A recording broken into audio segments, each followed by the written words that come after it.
Olá pessoal, tudo bem? Você que está nos acompanhando aí pelo Mais Um Ponto, é muito bom estar aqui contigo. Vou te convidar para estudar a Palavra de Deus conosco hoje. Nós vamos seguir aí o estudo de Gênesis, capítulo 18, capítulo 19 e capítulo 20. Vai ser importante para você e para todos nós esse momento especial de encontro com Deus. Então vamos comentar aí o capítulo 18. A gente vê aqui dois eventos importantes, né? Que é o nascimento do filho prometido, né? Então vai vir aí o filho prometido, e a queda da cidade que Ló escolheu para ser o seu lar, que é Sodoma, né? E por qual motivo que esses dois eventos coincidem, né? A razão do nascimento tão esperado de Isaac, um evento cheio de alegria e de esperança, tem esse paralelo, né? Com contraste, olha só, com o nascimento não anunciado e não desejado de dois ancestrais, Moabe e Amon, né? Que deram origem aos Amonitas e os Moabitas, que são inimigos de Israel, né? Então a concepção desses dois filhos, ele tem como uma consequência direta a queda de Sodoma. Então esse capítulo ele dá essa ênfase, né? Isaac, por um lado, vai ser o filho da promessa, Moabe e Amon nascem em consequência da queda de Sodoma. Então, o capítulo ele nos traz esse contraste. Então, a gente vê que nesse capítulo existem muitos contrastes interessantes que depois vocês podem analisar no texto. Meio-dia, meia-noite, justiça e maldade, hospitalidade generosa de Abraão. E depois, nós vamos ver lá no próximo capítulo, a hostilidade a hóspedes, né? Então a gente vê que já está dando essa ênfase. Tem uma coisa importante dessa questão de Sodoma e Gomorra e dessa parte toda da história, que é o contraste também entre Sara e a mulher de Ló, né? Vamos pensar assim, no próximo capítulo nós vamos ver essa questão da mulher de Ló, mas é importante eu já salientar aqui. Ambas não acreditam na palavra de Deus. Mostra que tanto a esposa de Abraão quanto a esposa de Ló, elas não acreditam na palavra de Deus. A incredulidade da Sara foi repreendida por Deus e serviu para ela como um remédio, né? Então, essa repreensão de Deus serviu para Sara como um remédio, né? Pois ela entendeu, opa, posso confiar em Deus. E a incredulidade da mulher de Ló se expressa naquela questão, no próximo capítulo, que ela olha para trás, né? E olha para Sodoma, e representa uma vida basicamente sem fé, né? Nem aviso de anjos, às vezes, para uma pessoa sem fé, serve para alguma coisa. Então, ali no começo do capítulo, Abraão ele recebe uma visita de 3 homens, que na verdade era Deus e 2 anjos, né? Ali ele fala senhores, na tradução é senhores, mas quando você vai ver no original, ele diz senhor, ele sempre se refere a Deus. Senhor, Senhor, ele está sempre falando diretamente com Deus. A reação de Abraão foi uma hospitalidade generosa, né? Olha que interessante, depois que Abraão recebe Deus de forma generosa, Deus declara suas bênçãos a Abraão. Ou seja, primeiro Deus recebe a hospitalidade, é bem recebido, depois Deus declara suas bênçãos a ele e a Sara. Então Abraão demonstra como Deus deve ser recebido por nós, né? Em sua comitiva, Deus e os 2 anjos estão passando pela terra, e ao ver Deus e os seus anjos, ele imediatamente exige que os visitantes permaneçam com ele, né? Ali no verso 3, ele fala, não passes do teu servo, não passes de teu servo, né? Não passa direto. Isso significa, basicamente, Senhor, não vá, fica comigo, quero que o Senhor fique comigo. Isso lembra muito para nós depois, Moisés, né, em uma discussão com Deus na tenda da aliança, em que ele ele tem um diálogo em que ele não segue sem Deus. Então, nós vemos que essa fé de Abraão é o início da fé em que o homem decide que ele quer ficar ao lado de Deus. É importante a gente notar a refeição que Abraão serve, né? Não é uma simples refeição. O que é descrito ali, na época, era considerado uma refeição real, oferecida a reis. Uma refeição que tem carne, que tem leite, que tem manteiga e que tem pães. Não era assim comida do dia a dia, era uma refeição muito importante, né? Muito cara, porque um povo que vivia no deserto, ingredientes como manteiga, leite, carne eram coisas muito difíceis, né, de se você ter. Era muito caro, valia muito dinheiro, né? Então essa refeição e essa forma de receber Deus nos mostra uma reflexão de como a igreja deve receber Jesus quando ele bater na nossa porta, né? Lá em Apocalipse nós vemos essa alegoria em que Jesus bate a porta da igreja e a igreja muitas vezes não está disposta a receber Cristo da forma correta, com reverência, com honra, né? Então a gente percebe que é a forma afetuosa que a gente recebe Deus em nossa vida que faz com que a gente tenha um relacionamento com Ele e acesso às suas bênçãos, né? Bênçãos que muitas vezes nós não teríamos de outra forma. É tudo muito individual. Hoje até o Vitor falou comigo a respeito dessa questão das bênçãos, da promessa das bênçãos. Não há promessa de bênçãos para nós por fazermos uma coisa ou fazermos outra, né? Isso é importante a gente salientar. As bênçãos de Deus não são prometidas simplesmente porque você cumpriu algum ritual, ou você fez uma determinada coisa, ou deu um determinado valor. Isso não faz a mínima diferença. A bênção de Deus, a principal bênção de Deus é a paz no nosso espírito, né? Essa bênção acho que é a principal. E a bênção de Deus vem em nossa vida quando a gente recebe Deus com a devida reverência, né? Dessa vez, na história, quem riu foi Sara, né? Primeiro tinha sido Abraão, agora foi Sara. O nascimento milagroso de Isaac foi anunciado e Deus, de propósito, espera o tempo certo, aquele tempo que não existe mais esperança. Deus espera o tempo, assim, na nossa vida, geralmente, o tempo que só o milagre pode resolver. Por quê? Por que Deus espera não ter mais jeito? Por que Jesus, ao ressuscitar Lázaro, ele espera 3 dias? E no 4º dia ele vai lá para ressuscitar. Porque até o 3º dia, o judeu acreditava que uma pessoa poderia voltar à vida. Então se esperavam 3 dias antes de enterrar alguém, porque naqueles 3 dias você poderia ainda ter a volta, o retorno à vida daquela alma. E depois do 3º dia, não. Depois do 3º dia era declarado morto.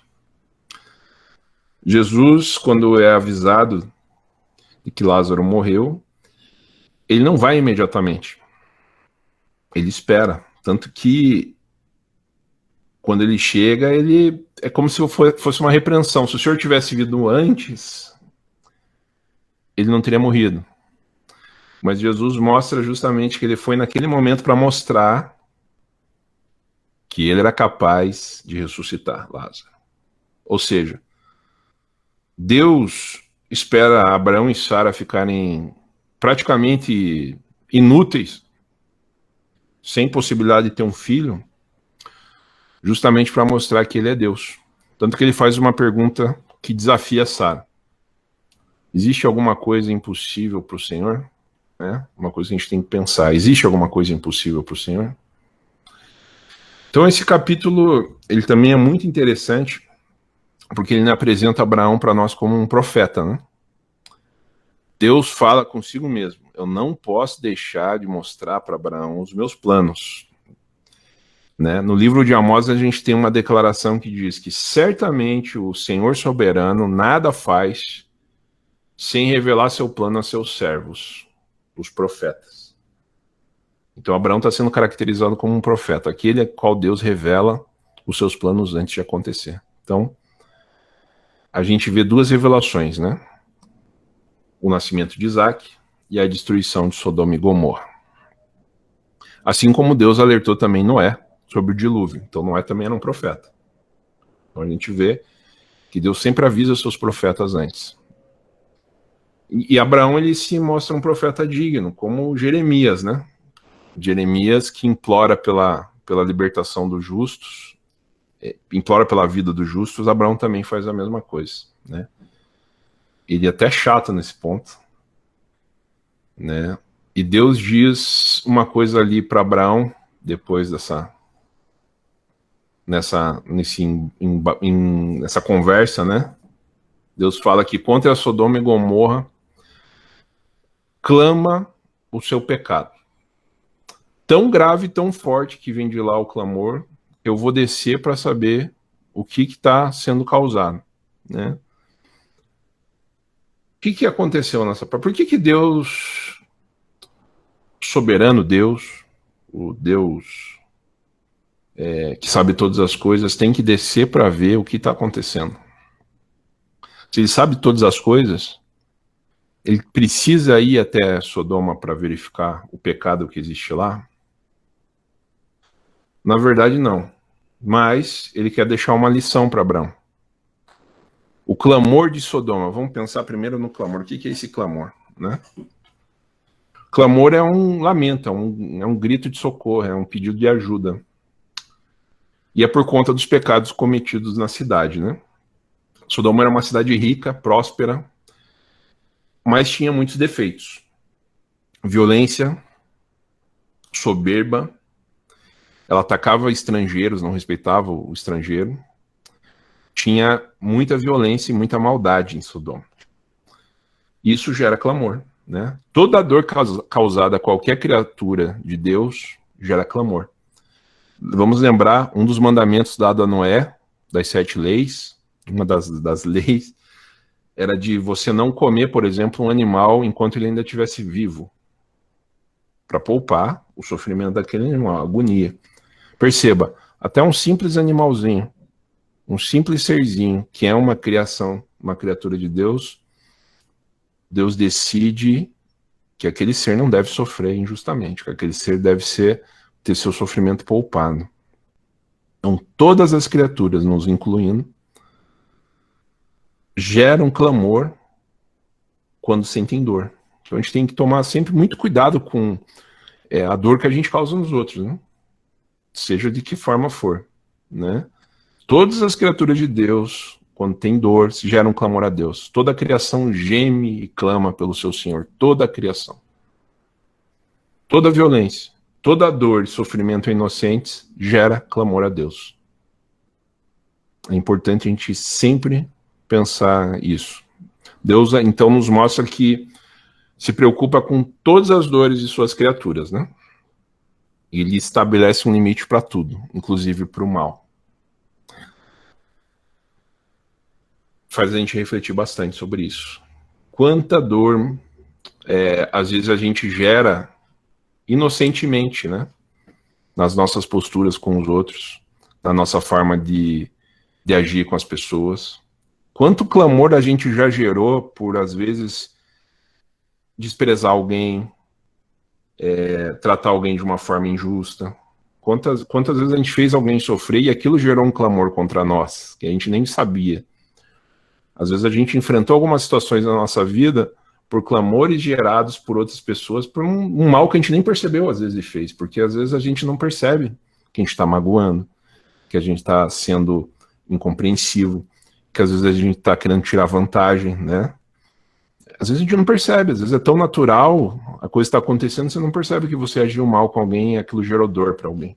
Então essa passagem faz a gente refletir que os nossos atos, é importante a gente pesar cada atitude nossa contra qualquer criatura de Deus. Nada passa impune aos olhos de Deus. Isso fica muito claro nessa visão de Sodoma, né? Porque a gente tem sempre a impressão de que é só a história de um povo que tinha lá a sua libertinagem sexual e foi punido por Deus por isso. Não. É uma história que nos mostra que Deus ouve o clamor pela dor. Então, todos nós somos responsáveis pela dor que causamos aos outros. Isso fica muito importante. Isso se volta contra nós muitas vezes. Tem uma parte interessante que na antiga lei judaica, para você conceder a pena de morte, né, a pena capital, você precisava de 2 testemunhas. Então não é à toa que Deus desce para verificar o que está acontecendo em Sodoma com 2 anjos. Aqueles anjos vão ser testemunhas. Então Deus exige 2 testemunhas para poder julgar, né? Ele analisa todos os pontos, todos os lados. É isso que a gente vê nessa passagem. Deus, ele é justo, um justo juiz. Ele sempre vai analisar tudo. Claro que ele não precisa vir aqui, ele vê tudo em tempo real, né? Tudo é rápido. Ele não precisa fazer toda essa análise dessa forma. É tudo muito ágil. Já está tudo sendo julgado. Como Jesus nos lembra, até os nossos pensamentos, eles já estão sendo julgados. Olha só que complicado, né? Pela gente mesmo não tem salvação, não, povo. É só pela graça de Deus. Então, Abraão se mostra um homem bom e justo nesse momento, né? Vamos pensar que ele implora pela vida dos inocentes. E mais uma vez Deus mostra o seu caráter, né? Ele diz simplesmente: o justo não vai sofrer por causa do injusto. O justo não vai levar a culpa do injusto.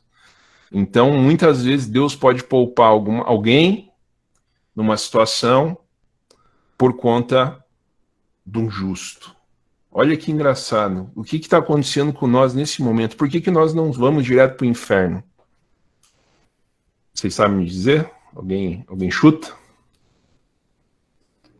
Por que nós, injustos, segundo a palavra, pecadores que pensam e maquinam mal o tempo todo, não vamos direto para o inferno? Porque um justo está nos poupando. Deus vai nos poupar por causa de um justo, Jesus Cristo, aquele que morreu na cruz por nós. Então isso já mostra como Deus age. Um justo vai salvar todos os injustos. Um só. Cristo. Isso que Deus faz em Sodoma é só uma amostra de como ele vai agir, de como a justiça dele funciona. Então um justo justifica todos os injustos. Claro que é preciso aceitar isso, né? Então vamos agora ao capítulo 19 com a Lerites. Olá, boa noite. Boa noite, A Lerites. destruição de Sodoma e Gomorra. Os 2 anjos chegaram a Sodoma ao anoitecer, e Ló estava sentado à porta da cidade. Quando os avistou, levantou-se e foi recebê-los. Prostrou-se com o rosto em terra e disse: meus senhores, por favor, acompanhe-me à casa do seu servo. Lá poderão lavar os pés, passar a noite e pela manhã seguir caminho. Não passaremos a noite na praça, responderão. Mas ele insistiu tanto com eles que finalmente o acompanharam e entraram em sua casa. Ló mandou preparar-lhes uma refeição e assar pão sem fermento, e eles comeram. Ainda não tinham ido deitar-se quando todos os homens de toda a parte da cidade de Sodoma, dos mais jovens aos mais velhos, cercaram a casa. Chamaram Ló e disseram: onde estão os homens que vieram à sua casa esta noite? Traga-os para nós, aqui fora, para que tenhamos relações com eles. Ló saiu da casa, fechou a porta atrás de si e lhes disse: não, meus amigos, não façam essa perversidade. Olhem, tenho 2 filhas que ainda são virgens. Vou trazê-las para que vocês façam com ela o que bem entenderem. Mas não façam nada a esses homens, porque se acham debaixo da proteção do meu teto. Saia da frente, gritaram, e disseram: esse homem chegou aqui como estrangeiro e agora quer ser o juiz. Faremos a você pior que a eles. Então empurraram Ló com violência e avançaram para arrombar a porta. Nisso, os 2 visitantes agarraram Ló, puxaram-no para dentro e fecharam a porta. Depois feriram de cegueira os homens que estavam à porta da casa, dos mais jovens aos mais velhos, de maneira que não conseguiam encontrar a porta. Os 2 homens perguntaram a Ló: Você tem mais alguém na cidade, genros, filhos, filhas ou qualquer outro parente? Tire-os daqui, porque estamos para destruir este lugar. As acusações feitas ao Senhor contra este povo são tantas que ele nos enviou para destruir a cidade. Então Ló foi falar com os seus genros, os quais iam se casar com suas filhas, e lhes disse: Saiam imediatamente desse lugar, porque o Senhor está para destruir a cidade. Mas pensaram que ele estava brincando. Ao raiar do dia, os anjos insistiram com Ló, dizendo: Depressa, leve daqui sua mulher e suas 2 filhas, ou vocês também serão mortos quando a cidade for castigada. Tendo ele hesitado, os homens o agarraram pela mão, como também a mulher e suas 2 filhas, e os tiraram dali à força, e os deixaram fora da cidade, porque o Senhor teve misericórdia deles. Assim que o tiraram da cidade, um deles disse a Ló: Fuja por amor à vida, não olhe para trás, e não pare em lugar nenhum da planície. Fuja para as montanhas, ou você será morto. Ló, porém, lhes disse: Não, meu senhor, seu servo foi favorecido por sua benevolência, pois o Senhor foi bondoso comigo, poupando-me a vida. Não posso fugir para as montanhas, senão esta calamidade cairá sobre mim e morrerei. Aqui perto há uma cidade pequena, então está tão próxima que dá para correr até lá. Deixe-me ir para lá.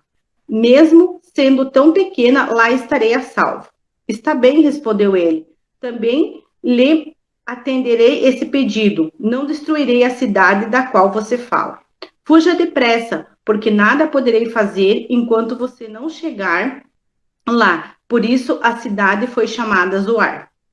Quando Ló chegou a Zoar, o sol já havia nascido sobre a terra. Então o próprio Senhor, fez chover do céu fogo de enxofre sobre Sodoma e Gomorra. Assim ele destruiu aquelas cidades e toda a planície, com todos os habitantes das cidades e vegetação. Mas a mulher de Ló olhou para trás e se transformou numa coluna de sal.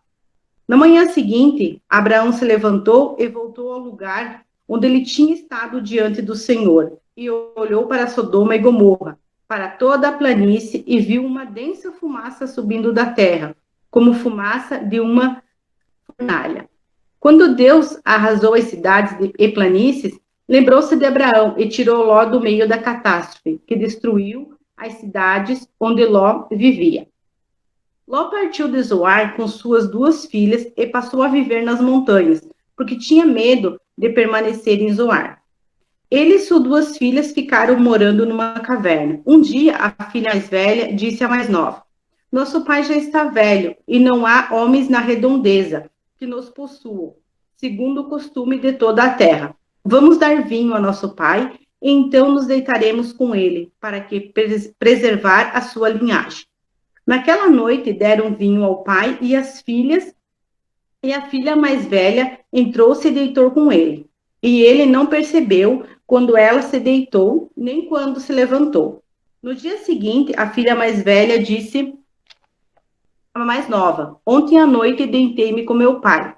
Vamos dar-lhe vinho também esta noite, e você vai se deitar com ele, para que preservemos a linhagem do nosso pai.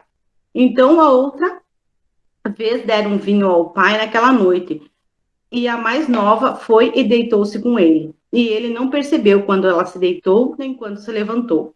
Assim, as 2 filhas de Ló engravidaram do próprio pai. A mais velha teve um filho e deu-lhe o nome de Moabe. Este é o pai dos moabitas de hoje. A mais nova também teve um filho e deu-lhe o nome de Benjamim. Este é o pai dos amonitas de hoje. Show, obrigado, Liz. Imagina. Vamos lá, então. Então, os anjos, eles entram ali em Sodoma. É interessante essa passagem, né? Porque ela tem um simbolismo, né? Eles entram no fim da tarde, né? Quando Deus encontra com Abraão, se encontra durante o dia, sol forte. E quando os anjos vão para Sodoma, representando ali Ló, a família de Ló, é no fim da tarde, ao pôr do sol, né, que corresponde à escuridão moral dos cidadãos da cidade ali de Sodoma, né? E eles deixam a cidade no nascer do sol, né? Nesse momento a justiça de Deus faz chover enxofre, né, ardente sobre a cidade. E como eu falei, tem um justo que vai justificar? Sim, teve, foi encontrado, Ló. O restante foi destruído, queimado. Isso é um prenúncio do inferno, né? É um prenúncio do que espera aqueles que desobedecem a Deus. É interessante a gente pensar ali naquela questão dos anjos e da recepção que eles têm em Sodoma, né? Em contraste com a recepção que Abraão dá a eles. Uma má recepção à palavra de Deus, uma má recepção a Deus e a quem ele envia, nos causa desgraça. É isso que esse capítulo nos alerta, né? Aí tem uma ironia nesse capítulo que é a seguinte: Ló, ele tenta ser uma bênção, mas ele se mostra um trapalhão, né? Um coitado, né? Ele fracassa como anfitrião, né? Por que Ló fica tão desesperado quando os habitantes de Sodoma decidem investir contra os seus visitantes, quando os cidadãos de Sodoma decidem investir contra os visitantes? Naquela época, a vida de quem você recebia era diretamente ligada à sua no momento que você era anfitrião, ou seja, você tinha uma dívida de vida com a pessoa. Quando você recebia ela na sua casa, você tinha a obrigação de manter ela viva. Então, não era só ser hospitaleiro, era uma obrigação pela vida do teu hóspede. Então, era algo muito sério, algo muito importante. E vocês percebem que Sodoma não está nem aí para isso, né? Esse tipo de coisa, Sodoma não está nem aí para nada, né? Então, ele quer proteger os hóspedes, mas quem precisa ser protegido é ele, né? Ele tenta salvar sua família, e seus familiares estão pensando que é uma brincadeira. Não levam ele a sério, né? Aí, com medo de viajar para as montanhas, ele implora para uma cidade pequena. E com medo da cidade pequena, ele vai para as montanhas, né? Ou seja, Ló faz tudo errado o tempo todo. Desde quando ele se desconecta de Abraão, ele só toma decisão ruim. A sua salvação ocorreu, mas dependeu da misericórdia de Deus e da bênção de Abraão. A Bíblia deixa bem claro, Ló só foi salvo por conta de Abraão, né? A queda de Sodoma é inevitável, né? Porque além dos pecados sexuais ali que a gente vê na Bíblia, ela era dominada pelo mal, contra inocentes, estrangeiros e tudo mais. Então a gente fica bem visível ali na visita dos anjos que a condenação era totalmente proposital. Os anjos deram atenção a Ló e a família dele, né? Foi dado a eles apenas uma ordem: corram, salvem suas vidas, não olhem para trás. Percebam como é difícil tirar a família de Ló da cidade que está prestes a ser destruída, né? Como é difícil, eles têm que meio arrancar a força deles de lá. O coração deles está tão ligado a Sodoma, o desejo deles está tão intoxicado por Sodoma, que a gente vê essa representação quando a mulher de Ló olha para trás, né? Ela está tão apegada àquilo, e ela decide olhar para trás, ou seja, Ló estava completamente perdido, a sua família completamente perdida, olhando para a direção errada, né? Agora, uma pergunta que a gente faz no texto é: o que aconteceu em Sodoma? O que de fato ocorreu? Houve isso? Sodoma existiu? Né? A arqueologia traz para a gente algumas explicações, né? A região que a cidade em si não foi achada pela arqueologia, mas a região em que é descrita mostra uma característica importante de Sodoma. Sodoma era uma cidade rica e muito forte. E era localizada numa região com grande quantidade de poços de piche, né, ou betume, como também é conhecido, que tinha na época, e ainda hoje tem, um grande valor comercial, né? Então Sodoma vivia do comércio desse betume e era uma cidade muito próspera, né? Do betume você consegue fazer verniz, massa de revestimento, base para pintura, hoje em dia a gente usa para pavimentação de rua, né? E o betume é um resíduo do petróleo destilado, ou seja, o betume é muito inflamável, né? Com betume você consegue, por exemplo, tratar madeira, né? Madeira de curral. Então Sodoma tinha muita riqueza. Isso nos mostra como a riqueza pode gerar destruição, porque ela pode nos levar à soberba e nos levar a achar que não precisamos de Deus. Então, é mais uma questão aí de Sodoma. Então, Sodoma, ela ficava localizada em meio a poços de piche, né, e minas de sal. E ali na região tem muita falha geológica. Então, provavelmente o que ocorreu foi um terremoto que deu início a grandes explosões. E essas explosões começaram a literalmente derrubar enxofre e todos esse betume sobre a região, e pegou tudo fogo, né? Porque é petróleo, né? Não podemos esquecer isso. Então, provavelmente por ter muito gás inflamável, houve alguma questão ali, alguma falha geológica, um terremoto que originou tudo isso. Provavelmente a mulher de Ló, ao parar e olhar para trás, foi atingida por fragmento dessa explosão, né? Provavelmente uma mina de sal subterrânea pode ter explodido, lançado algum fragmento grande sobre ela, e ela foi morta, né? Então, claro, isso é a arqueologia que nos diz, né? A possibilidade, é uma possibilidade, né? E de fato ocorreu, como ocorreu, a gente não tem como dizer 100%, mas isso é uma possibilidade devido às características da região. Mas o ponto central da narrativa ali é que Ló foi resgatado por causa de Abraão, né?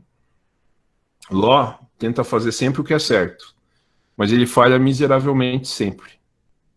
Ele é corrompido pela cidade que escolhe, e chega um ponto dessa corrupção interna nele que ele propõe um ato tão imoral para proteger, assim, para fazer um ato que ele considera certo, ele propõe uma imoralidade, que é oferecer as filhas para que os visitantes não sejam abusados. Ou seja, para impedir uma atrocidade, ele propõe outra. Ele está tão perturbado, ele está tão perdido. E Ló corresponde a muitas pessoas nos nossos dias atuais. A gente pode ver Ló em todos os lugares.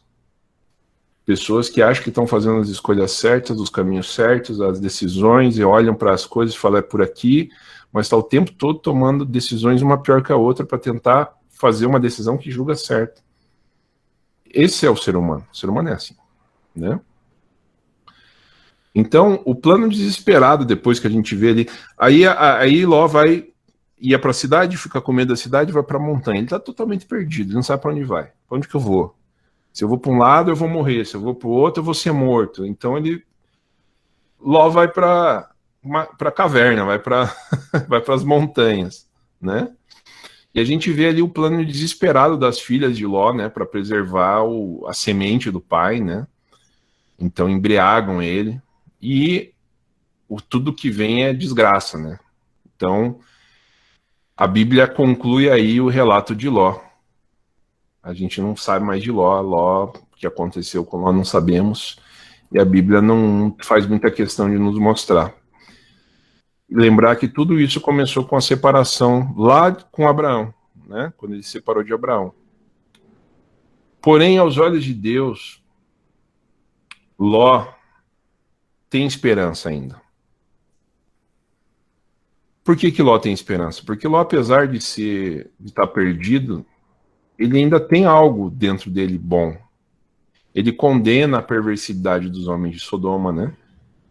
Ele oferece hospitalidade aos estrangeiros. E também ele continua no coração de Abraão tendo amor, né? Abraão ainda ama Ló. Então você vê que mesmo para o perdido, aquele que está totalmente sem saber para onde está indo, há esperança. Nunca se deixa de ter esperança, mesmo quando as decisões são erradas, né? Então, para mim, esse capítulo ele resume bem um fato. Por melhor pessoa que você seja, pelas melhores intenções que você tenha, se você ou quem estiver do seu lado resolveu desobedecer às leis e aos conselhos de Deus, há salvação para você. Mas muita coisa vai dar errado na sua vida. É muita coisa mesmo. Então, o que esse capítulo nos mostra e que na verdade todos os capítulos até esse nos mostram a melhor escolha é estar ao lado de Deus. Então vamos agora ao capítulo 20. Quem está aí que pode ler? Niceia, Sandra? Consegue? Diz aqui que a chamada vai acabar em 5 minutos. Acho melhor.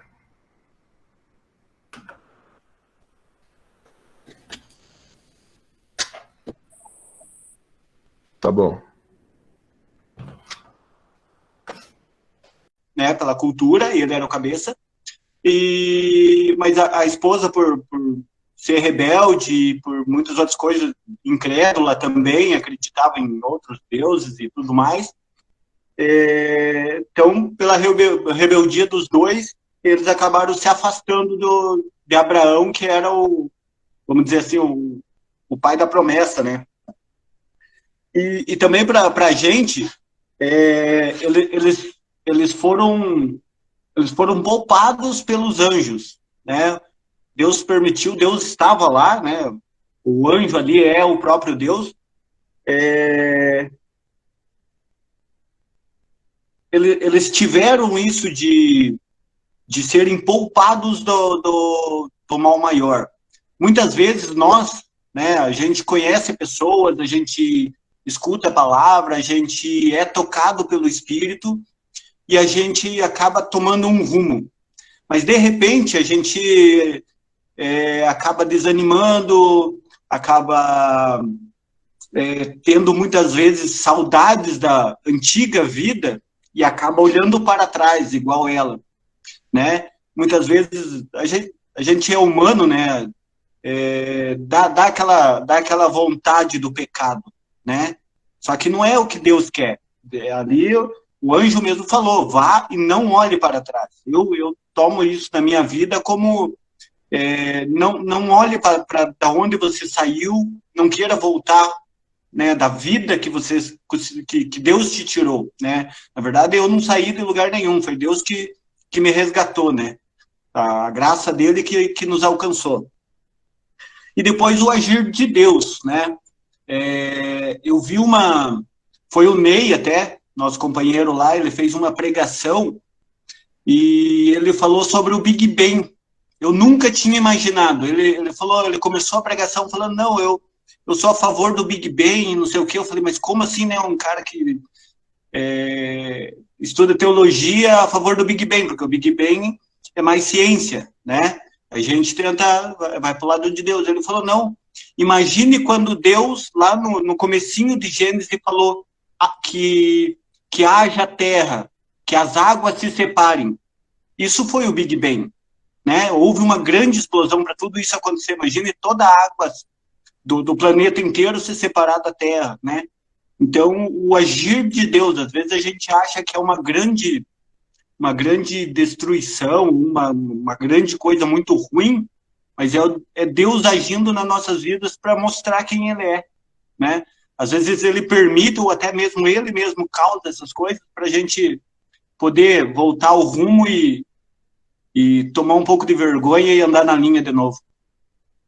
Não sei se valeu, mas é a minha contribuição para hoje. Valeu demais, Nelson. Parabéns, cara. E o que você falou ali, a questão de Deus nos resgata e nos pede para não olhar para trás. É exatamente isso. Exatamente isso. E quem intercede por nós, para você ver como Abraão representa Cristo, né, cara?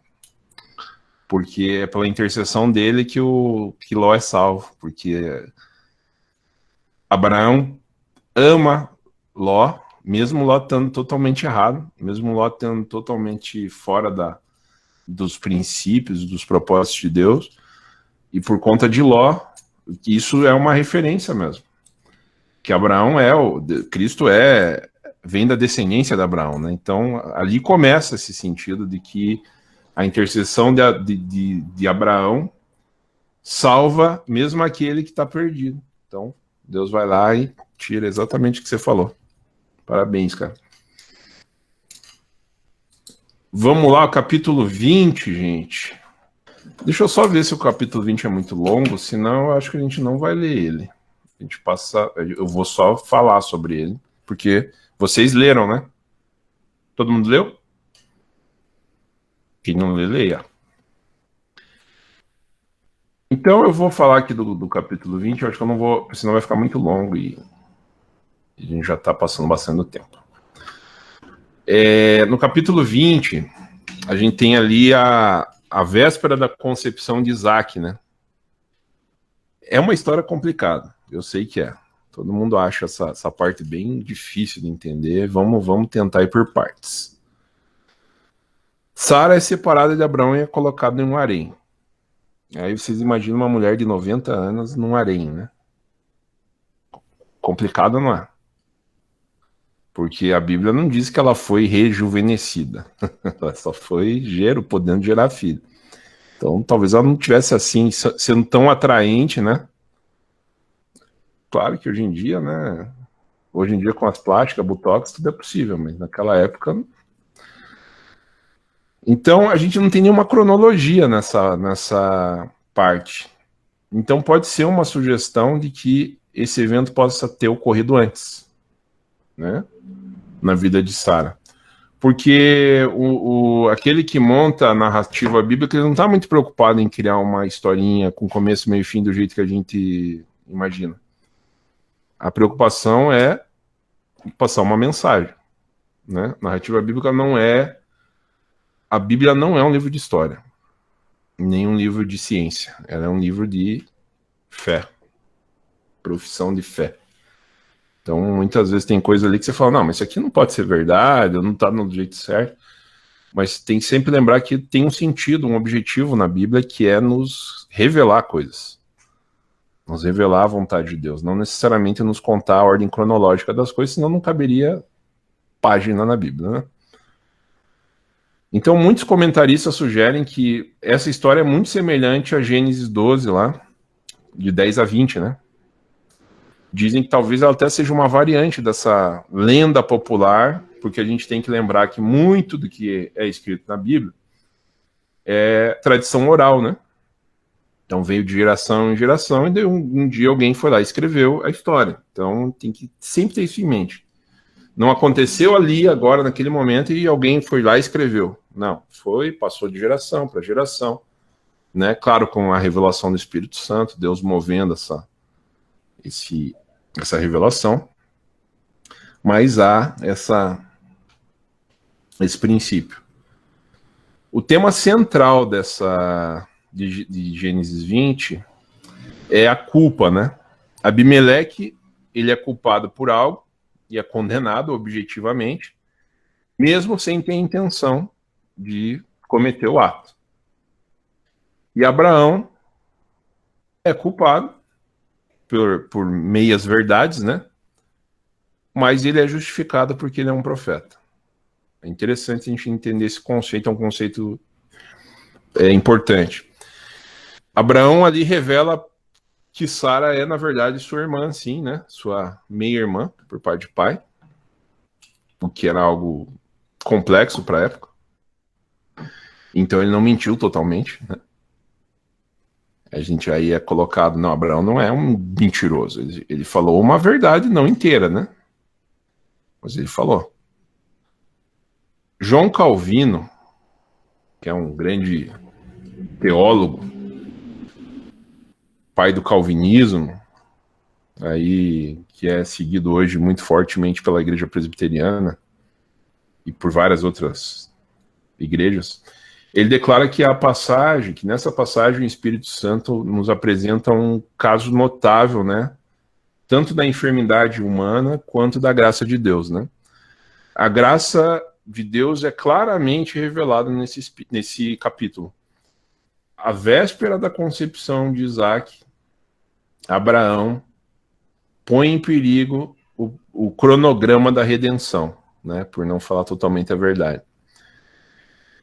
E Deus oferece justiça a Abimeleque e oferece graça a Abraão e Sara. Ou seja, fica evidente para nós que não depende do servo infiel para que Deus seja fiel. Ou seja, a salvação depende do Senhor fiel e não dos seus servos infiéis. Mesmo que Abraão a erre, mesmo que Abraão não faça do jeito certo, não é um plano e um projeto de Abraão, e sim de Deus, né? Ali também a gente vê que Abraão é capaz de ali interceder por Abimeleque, né? Ele é um profeta, então esse papel do profeta, ele era muito entendido e muito respeitado no Antigo Oriente, né? Geralmente o profeta apresentava uma mensagem vinda de uma divindade, mas aqui Abraão faz algo inusitado. Ele ora pela cura de Abimeleque e da sua casa, né? Porque no capítulo é mostrado que a casa de Abimeleque tinha ficado estéril, né? Então, isso reflete uma visão mais abrangente do profeta, né? Nesse momento a gente começa a ter uma formação da visão profética. O profeta é aquele que tem vínculos fortes com Deus, ao ponto de lançar maldição e também de cancelar a maldição.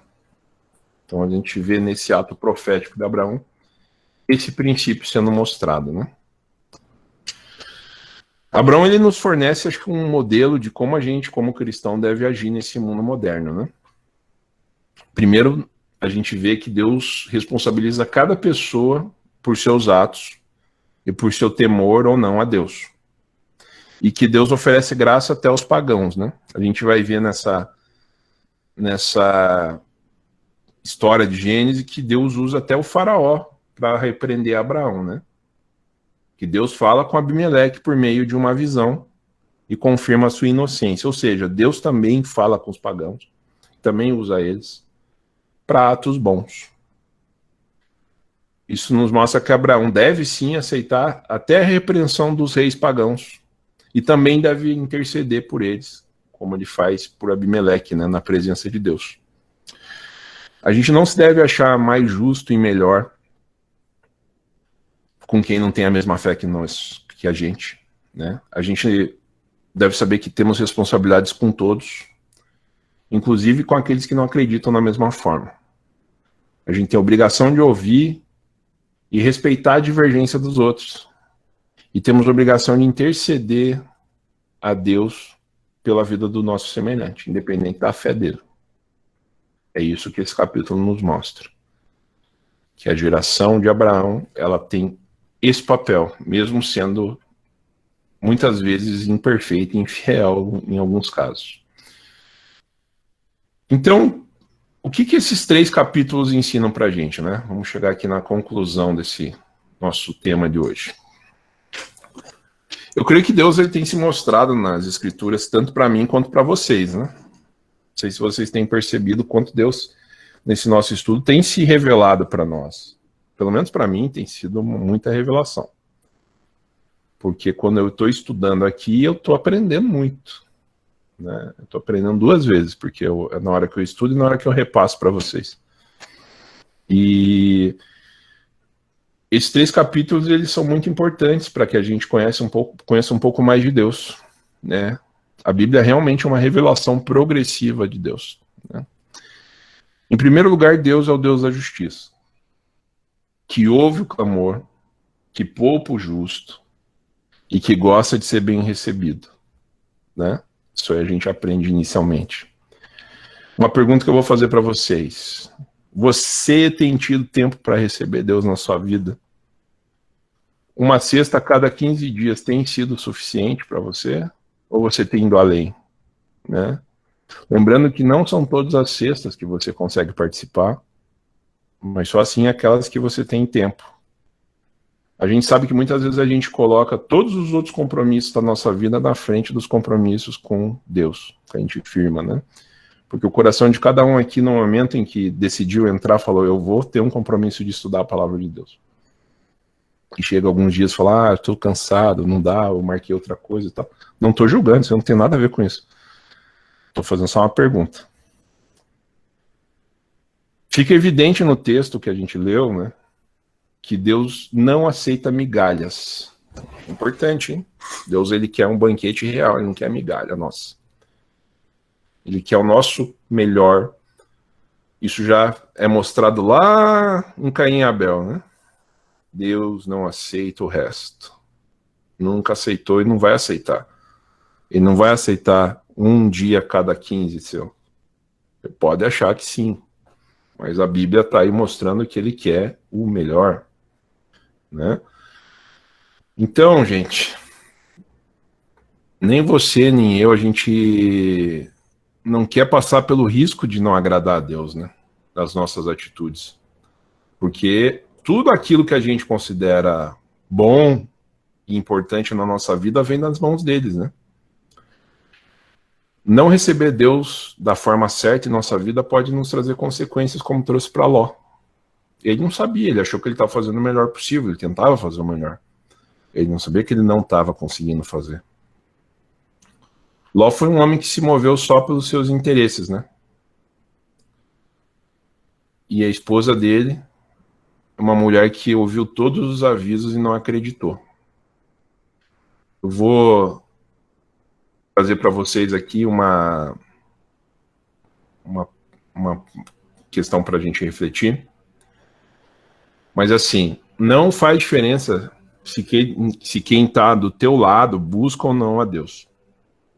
Porque vai ser sempre entre você e ele, assim como Paulo nos lembra lá em Romanos. Não existe nada nem ninguém. Se você não tem se dedicado à leitura da palavra, à oração, não é a mim ou qualquer outra pessoa que você vai se justificar. Vai ser sempre entre você e Deus. Eu sempre tenho aquela parábola de Lucas 12, né? Onde o homem rico está satisfeito com tudo que tem. Ele olha para os seus negócios, está prosperando e pensa, né? Agora eu posso descansar pelos próximos anos, né? Agora vai tudo ficar tranquilo. Agora eu tô bem. Minha conta bancária tá me deixando aí sossegado, né? Deus olha para aquilo e diz: louco, essa noite você vai morrer. E o que você tem preparado? Aí Jesus termina dizendo, né? É assim aquele que junta tesouros para si, mas é pobre para Deus. Então eu pergunto novamente para você hoje: que tesouro e quanto tesouro você tem juntado para Deus, né? Tesouro que Deus quer é a nossa vida. Só que a nossa vida passa muito rápido. É um lance de olho, né? E eu preciso sempre lembrar você disso aí, né? O exemplo de Abraão é simples. Viveu uma vida com Deus, para Deus, observando sua palavra, sua orientação, sua vontade. Abraão viveu isso, basicamente. Mesmo errando. A gente tem a obrigação de ser justo e bom com os outros. Obrigação de abençoar, de orar, interceder pela vida dos outros. Seguindo o exemplo de Abraão, né? A gente nunca deve desejar fazer a justiça por conta própria. Porque Deus sabe tudo. E sabe também o momento de agir contra ou a favor de alguém. Então esses capítulos nos ensinam isso. A observância do nosso compromisso com Deus, a bondade, sabedoria e justiça de Deus, e que nós temos sim que refletir sobre aquilo que estamos entregando a nossa vida para Deus, né? Porque entregar a nossa vida para Deus não é, gente, não encarem como ir a um culto ou a estar aqui. Isso é uma parte. É como vocês agem com os outros que vai fazer a diferença. É como vocês têm feito. É a oração de intercessão de vocês lá no quarto de vocês. é a mão que vocês têm estendido, é o desejo de levar essa mensagem de salvação para os outros. É isso que vai fazer a diferença. Não é o quanto vocês ouvem, quanto vocês recebem, mas é o quanto vocês dão. Então, não adianta você ir num culto toda semana, como eu fazia algumas vezes, ia 3, 4 vezes na semana num culto, e achava que eu estava servindo a Deus. Só estava recebendo. Mas o que eu estava dando? Nada. Porque tudo para mim era receber, era a lógica do mercado, né? Uma lógica de comércio. Vou lá para receber. Vou dar meu testemunho, meu milagre vai chegar. Vou pegar minha bênção. Muita gente tá assim. E você tá só recebendo. O que você tá dando? Ah, tô dando minha oferta, meu dízimo, isso, aquilo. Não. O que você tá dando para Deus? Porque a oferta e teu dízimo não vão para Deus, eles vão para a instituição que você participa, e ela precisa pagar as contas dela, tudo bem, isso aí faz parte. Mas o que você está dando para Deus? De você, de verdade, dentro do teu coração. Você acorda pensando em Deus e vai dormir pensando nele? Quanto tempo você tem parado e refletido na palavra? Quanto tempo você tem orado? Quanto tempo você tem se dedicado realmente a interceder pelos outros, etc, etc, etc. Tá bom, meus amigos? Alguma consideração aí? Estamos aqui, abertos.